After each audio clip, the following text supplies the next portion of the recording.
(21번입니다) 토양의 풍식작용에서 토양의 입자의 이동과 관계가 없는 것은? 풍식작용, 이 바람으로 인해서 이 토양 입자들이 만든 알갱이들이 만들어지는 이 이동과 관계 없는 것. 보통 풍식의 유행이, 풍식의 방향이라는 거는 바람에 의해서 토양이 부셔지고 알갱이들이 만들어지는 작용이에요. 약동, 포행, 부유, 약포부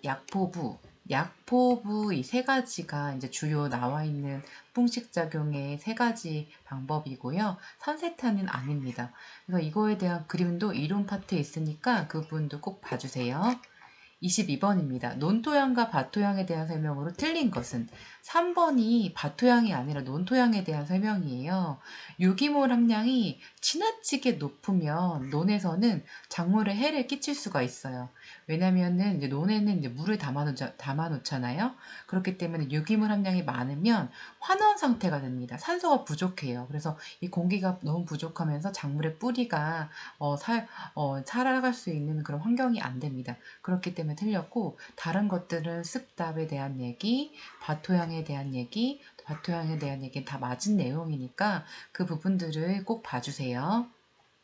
23번입니다. 점토 광물 중에 규산층과 알루미늄층, 규산, 알루미늄층이 1대1 비율, 1대1 비율로 나왔으면 바로 우리가 카올리나이트, 고령토 나와도 카올리나이트입니다. 이 키워드가 규산 알루미늄 1대1, 고령토 나온 그 키워드는 카올리나이트에 대한 우리나라 주요 포도주 토양에 대한 설명입니다.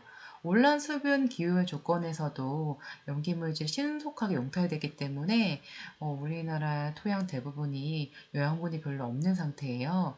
1대1 격자형, 규산층과 알루미늄층 1대1 격자형이고요. 비팽창형이고 결정 단위가 결합돼서 물 분자가 출입할 수 없고 동형천이 없기 때문에 변두리 전하가 있습니다. 이런 내용도 한 번씩 처음 보시는 분들은 이론 파트 다시 돌아가시고요. 그리고 이런 내용, 키워드, 어차피 기능사 수준은 키워드 위주의 문제 풀이기 때문에 그걸 잘 이해해 주세요. 24번입니다. 제가 좋아하는 문제예요.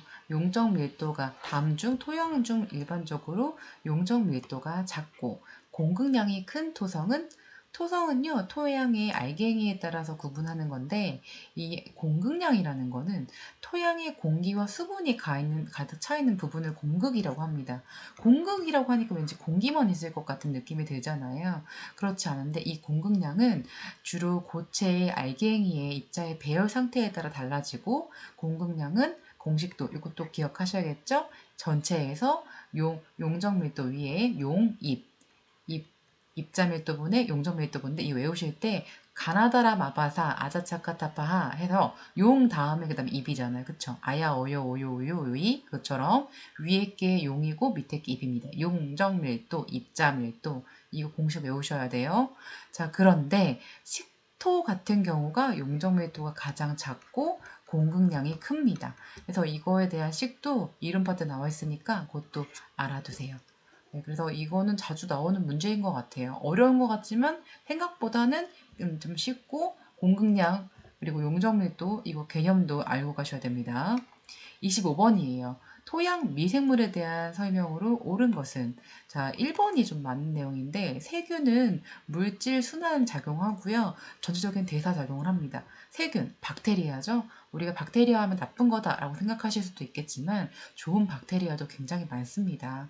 그렇기 때문에 우리는 미생물에서도 좋은 미생물과 나쁜 미생물이 있다는 사실을 이해하시고, 그런 거에 대해서 폭넓게 이제 생각을 하셔서 좋은 미생물들을 토양에 넣어주셔서 물질 순환도 돕게 하고 다양한 대사작용에도 관여하는 것을 이해하셔야 돼요. 자, 세균은요, 미생물 중에서 가장 숫자가 많고요.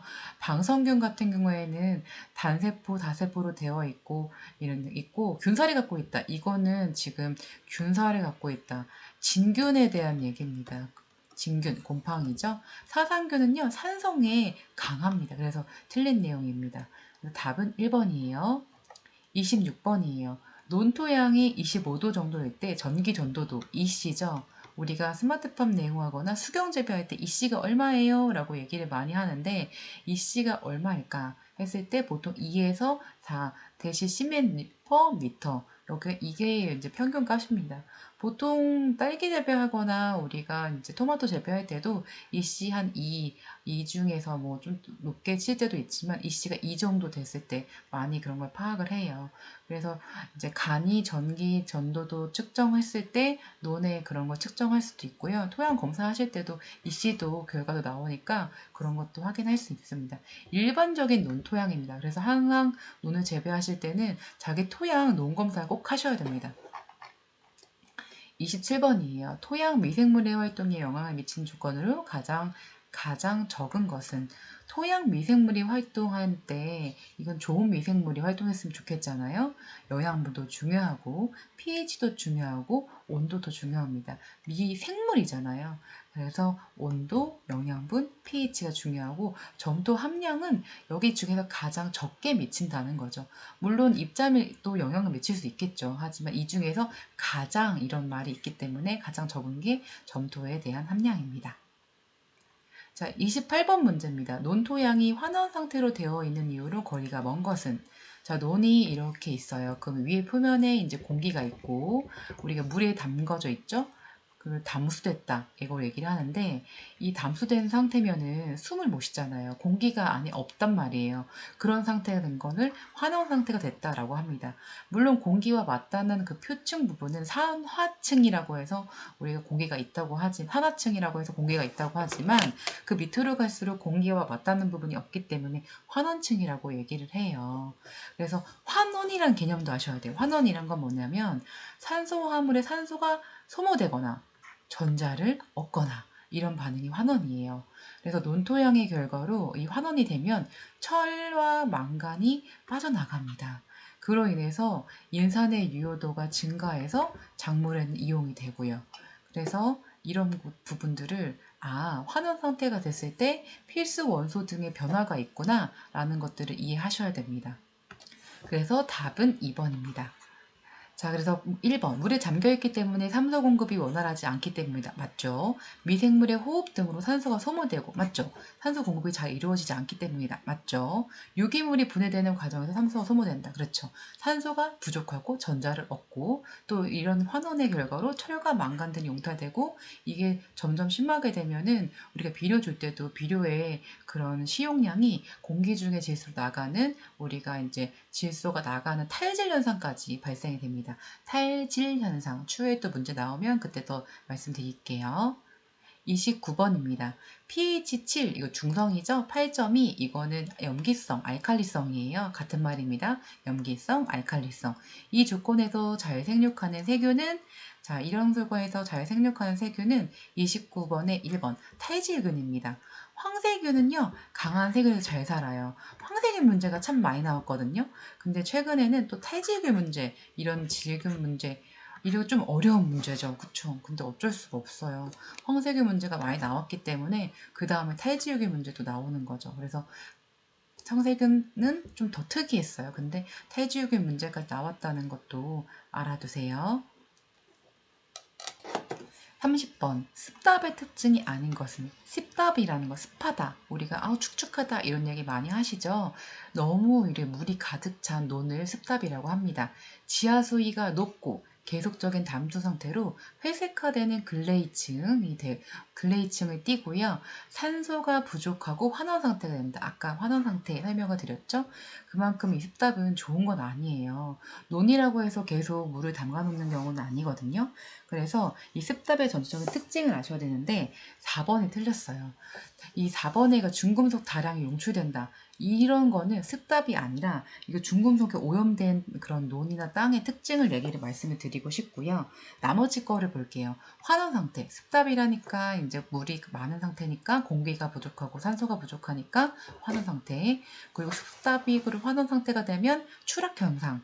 이렇게 쌀의 그런 여러 가지 잎이나 줄기가 추락된다, 떨어진다 그런 현상이고요. 아까 여기 보시면 글레이층, 회색화된다. 이것들이 다 이제 습답에 대한 특징입니다. 이거를 개선하셔서 논을 만드셔서 그 다음에 이제 여러분이 원하시는 그런 우수한 품종을 선택하신 다음에 벼 재배를 하셔야죠. 자, 31번입니다. 적색 또는 회색 포도졸 토양의 중도 점토 광물이며 우리나라 토양 점토 광물 중 대부분이다. 이것만 해도 키워드가 다 나왔습니다. 우리나라잖아요. 그러면 아까 카올리나이트라고 말씀드렸죠? 카올리나이트는 또 다른 뭐라고 한다고요? 고령토라고 합니다. 고령토. 그것도 기억해 주세요. 32번입니다. 단위 무게당이라고 하면은 전체 이제 무게를 이제 동일하게 기준으로 보는 거예요. 그 중에서 가장 많은 양의 음전화, 마이너스 기운이죠.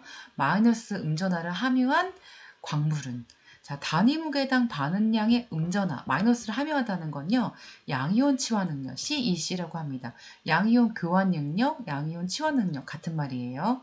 그거를 이제 큰 작물이 이제 마이너스를 많이 포함할 수가 있어요. 그래서 이것도 순서 답 다 외우셔야 되는데 여기서 몬모릴로 나이트 32번에 이제 몬모릴로 나이트가 가장 큽니다. 자, 우리가 시중에서 많이 볼 수 있는 거는 버미큘라이트예요. 그리고 질석이라고 하는 건데 우리가 이제 분갈이 할 때 이것도 많이 쓰기도 하거든요. 근데 양이온 치환 능력은 몬모릴로 라이트 80에서 150 요 정도 사이의 범위가 있고 이게 가장 크고 약간 카올르나이트 있죠? 기억나시죠? 바로 위에 나왔던 이 고령토 CC 양이온 치환 능력이 3에서 15 이거밖에 안 돼요. 그래서 우리나라는 굉장히 좀 안타까운 그런 토양을 갖고 있어요. 그래서 그거를 비료나 여러 가지 토양 개량을 통해서 많이 우리나라의 우수한 농업인들께서 개량해 주신 거예요. 그래서 전체적인 토양을 이해하시면 얼마나 우리 농업인들이 열심히 하셨는지 그런 것들을 이해하실 수 있어요. 그래서 농업인들이 열심히 재배하신 농산물을 싼 가격으로 구매해서 먹을 수가 없는 거예요. 그래서 공부하신 분들은 아세요. 비싼 작물, 건강한 작물은 다 이유가 있다. 너무 많은 또 TMI였습니다.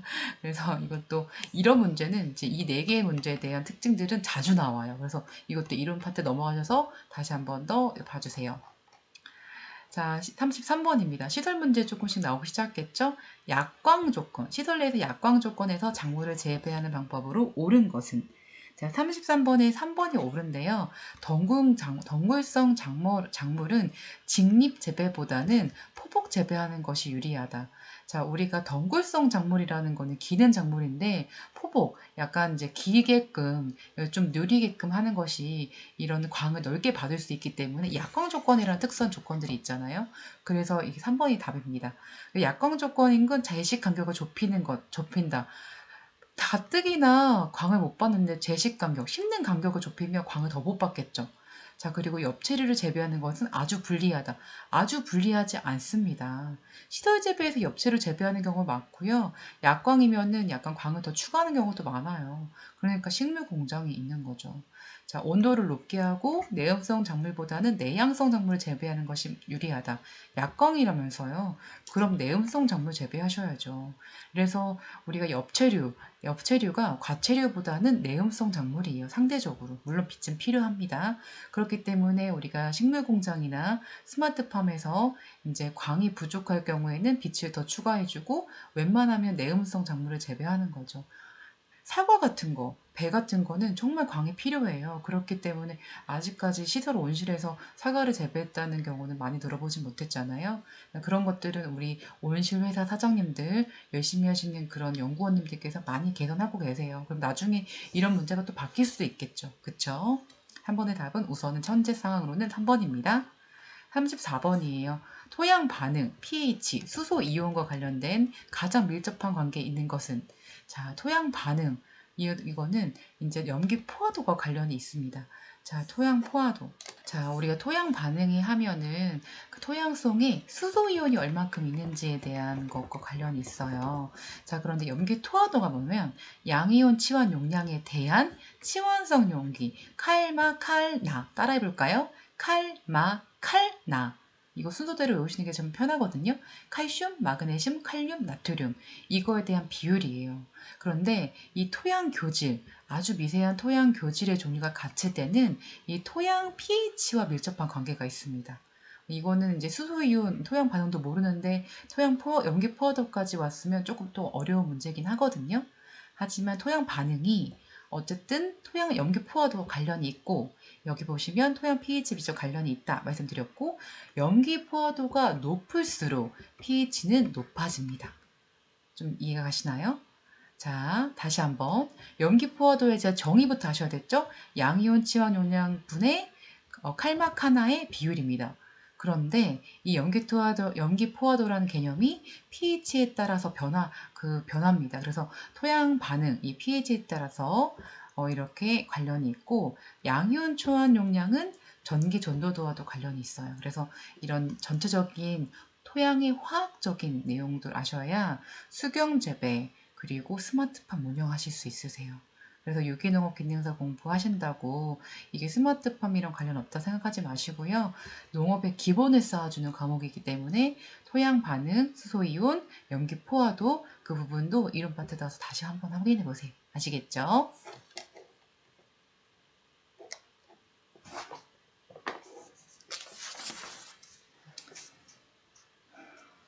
자, 35번. 토양 내 유기물의 분해와 관련이 있는 효소는 자, 유기물의 분해래요. 유기물의 분해는 생화학적인 산화는 일반적으로 탈수소 효소가 작용이 됩니다. 유기물에 분해될 때 여러 가지 효소가 이용이 되는데요. 탈수소 효소 같은 경우에는 미생물, 조미생물의 활성도를 파악할 수 있고 기질에서 수용체를 수소로 전달하기 때문에 유기물의 분해에 중요한 역할을 합니다. 유기물, 탈수소 효소, 요거 새로운 문제였어요. 추가해주세요. 자, 36번. 혐기성 단독 토양 세균은 우리가 세균 하면은 가장 많이 나왔던 게 리조비움이 많이 나왔었어요. 근데 혐기성 단독 토양 세균, 그럼 클로스트리디움입니다. 발음도 어려워요. 클로스트리디움. 단독 요리질소 고정이고 혐기성 조건이에요. 아조토박터는 혐기성이 아니라 호기성이에요. 그래서 우리가 세균도 좋은 세균도 있다고 말씀드렸어요. 좋은 박테리아. 이것도 구조적으로 이론 파트 이해 안 가시면 한 번 더 봐주세요. 자, 37번은 거저 나온 문제입니다. 미생물의 수를 나타내는 건 CFU. CFU. 미생물학에서 집락 형성 단위. 그래서 CFU. Colony Forming Unit. 이거에 대한 약자입니다.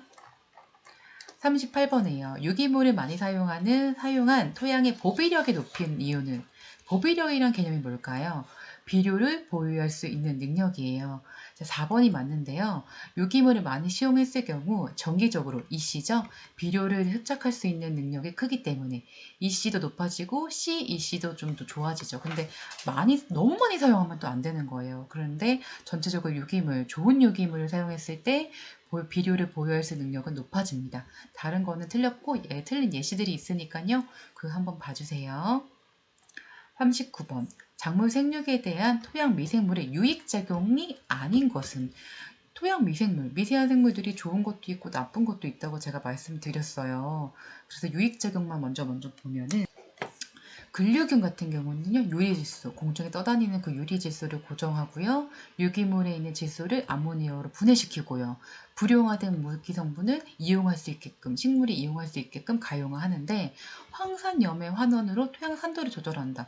황산염은 환원, 이거는 토양 미생물의 유해작용입니다. 그래서 지금 유익작용과 유해작용 구분해서 알아두시고요. 이해 안 가시면 그 부분들도 좀 질문해 주세요. 여러분들의 그런 궁금한 질문 속에서 좀 약간 사랑받는다는 느낌이 들거든요. 답변 주시고 리플 주시고 이런 것들 속에서 좀 치유받는 느낌 들어요. 전 왜냐하면 농업을 사랑하거든요. 그래서 여러분들 궁금하신 거 있으시잖아요. 그러면은 제가 잘 모르면 전문가 분들에게 좀 여쭤보고 할 테니까요. 농업을 많이 사랑해 주세요. 아시겠죠? 자, 40번 문제입니다. 질소를 고정할 뿐만 아니라 광합성에도 할 수 있는 것은 남조류에 대한 얘기입니다. 독립 영양 세균으로서 엽록소를 가지고 있어서 강합성을 하거든요. 남조류도 이제 이것도 적당량 있어야 되는데 이런 남조류에 대한 특징들을 이제 이 문제에서 물어봅니다. 지금까지 이제 토양에 대한 문제였고요. 오늘도 화이팅 하세요, 여러분. 아시겠죠? 화이팅!